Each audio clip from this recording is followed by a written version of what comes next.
I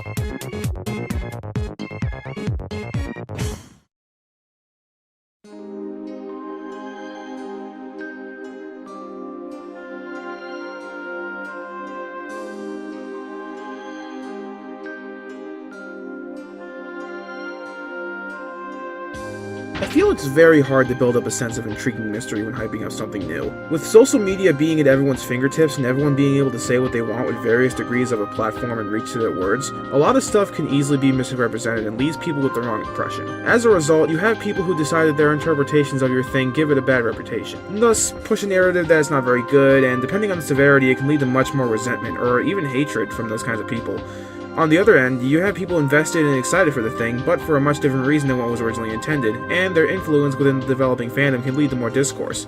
Learning with Pibby, or Pibby Apocalypse, Come and Learn with Pibby, whatever they're deciding to call this thing, is a prime example of this. For the 5 people unaware of what I'm even talking about, on October 30th, 2021, Adult Swim randomly dropped a proof-of-concept trailer for Pibby, an animated survival horror focusing on a cartoon apocalypse, centered around a bunch of misfits from various fake tropey cartoons, while also featuring real cartoons in a zombified state, with this large chunk of TV static goop called the Darkness eating up the various worlds and turning its inhabitants into said zombie-like monsters. It exploded almost immediately and had people racing from all angles trying to make sense of it. Many liked it, many didn't.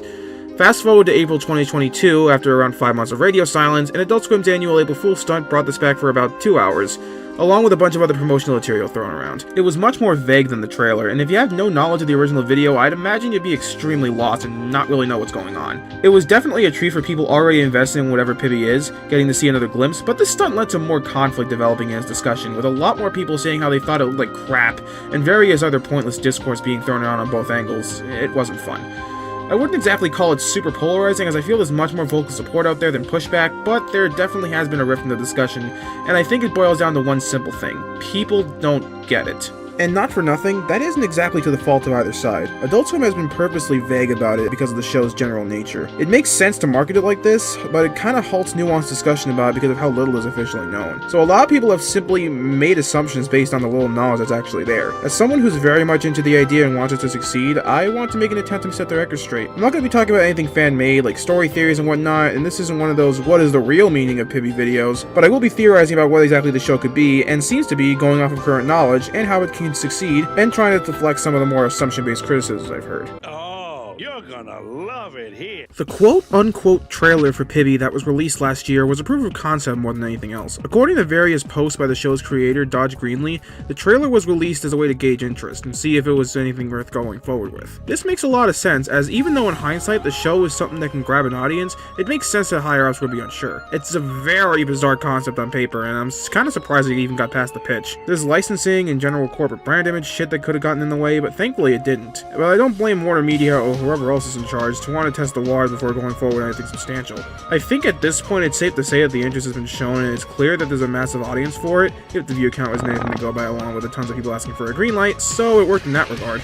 In terms of what's in the trailer itself, I think at this point everyone knows the story. Happy little preschool show, black goop shows up, the rabbit dies, the caveman dies, we gotta save the world, more spooky stuff. I don't think I need to spell it out. One thing I've noticed since day one is that the trailer leans way more into the horror aspect of anything else. There's not much in terms of action or comedy outside of little moments and the ending, which is especially noticeable since every scene with the zombified characters involves everyone trying to escape rather than fighting back. This definitely gave up an early impression that it was meant to be creepy, with not much else to it, especially with the reprise of the preschool song being made to sound more dreary and eerie. I believe while it is an important aspect of the show, the horror aspect isn't going to be the show's main bread and butter, and more so act as a gimmick, a hook of sorts. You see the creepy stuff happen and it cuts to black. What happens next? That's how you hook people in.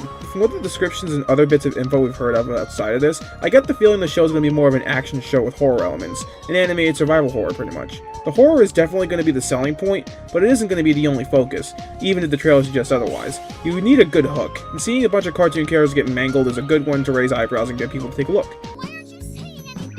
Okay, I'm gonna make this segment brief as I can for a few reasons. 1, this should have never been public knowledge, but it is. 2, considering how old this probably is, most estimates say about 3 years, there's a good chance a lot of this information is outdated. Hell, we already know for sure some of it's outdated. About a day after the trailer went up, someone with what's assumed to be a casting call for the pilot leaked, with a good chunk of what's essentially a condensed pitch bible for the show, giving a lot more insight onto certain things. This in particular, since it was a casting call, focused on the main cast. Pibby's page doesn't really give us much to look more into. Her Her whole arc was explained in the trailer and the descriptions. The only thing to note is her end of season look, where she has some kind of scruffy vest and, more interestingly, some kind of TV remote in her left hand and her right arm corrupted, neither of which were elaborated on, so we basically got more questions than answers. Great. What's more interesting is the other two. Beta Kid, later changed to Alloy Boy going off of the credits, is a typical tropey sidekick who goes through self-realization of not wanting to be a hero. It's not all that interesting. He seems to be the least popular amongst fans so far.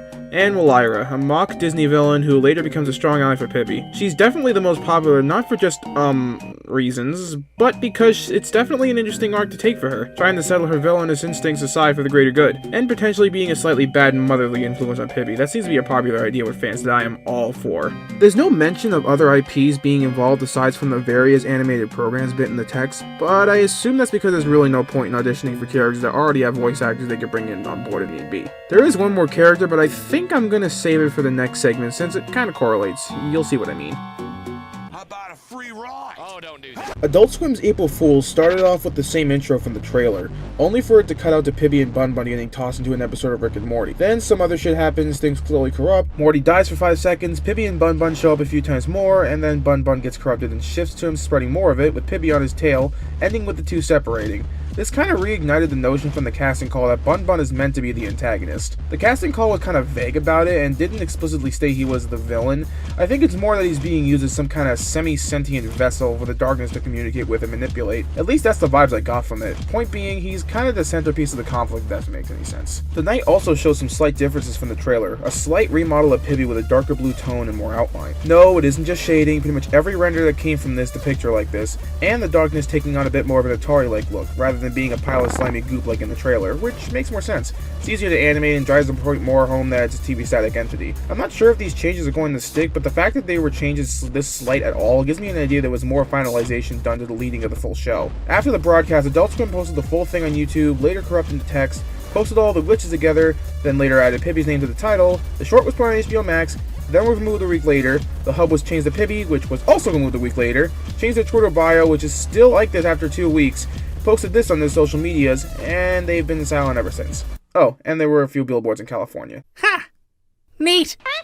I won't deny that massive crossovers are overplayed as fuck in modern media. I think that's kind of obvious, especially for Warner Brothers. There's an underlying cynicism that comes with modern crossovers where they're nothing more than IP flaunting, with companies going, "Look at all the stuff we own," and that's a common criticism of Pibby. While I don't deny the general atmosphere around the genre isn't like that, again, especially when Warner is involved, I don't think Pibby is that kind of project. First of all, this is Adult Swim we're talking about. A good chunk of their most iconic stuff has involved reusing and combining stuff within the Cartoon Network continuum and making something new with it. It might have been shocking at first, but mutilating a bunch of cartoon characters and turning into murderous zombies doesn't sound that out of left field coming from these guys. Secondly, the general idea behind Pibby seems to have been in Dodge Greenlee's mind for quite some time. There's multiple posts on his Instagram depicting the darkness years back, including what looks like an early Bun Bun and a D&D character with a familiar name. Obviously, I don't know if the whole big spooky crossover angle was his idea or is coming from someone higher, but it definitely feels more passionate if you look behind the scenes. I feel if most of the characters just kind of showed up and did nothing rather than being zombified, it'd feel much more corporate, kind of like Space Jam 2. But the fact that they go in and work them in certain ways gives me an idea there's much more love and care put into this, and it isn't just some executive wanting to flaunt their stuff. Stinky! I definitely think a lot of people overplay how Pibby has such a bad fandom. I think more people get annoyed at the oversaturation of certain things rather than how people actually act. A lot of people really only talk about one or two things about the show and really don't go much into detail beyond that. While I don't think this is particularly a problem, I do feel like a lot of the discussion is stifled, because all anyone really cares about is stuff like, what does the darkness really mean? Is this a metaphor for something bigger? What if this show was in Pibby? And yeah, it can get kind of repetitive. Not to say I'm not guilty of this myself, I'll be the first to admit it, but there's not much discussion about stuff beyond that, and it kind of drives home a general point of the glitch horror being the only thing worth noting. Other than that, there's not much else fans really do bad besides for making a bunch of Twitter users mad because they pointed out minor details. Ooh, scary, and fuck it, I gotta bring it up. Probably the biggest thing to shift discussion on Pibby has been the Friday Night Funkin' mods. Now, I hold no personal grudges against anyone involved in any of this, just putting that out there.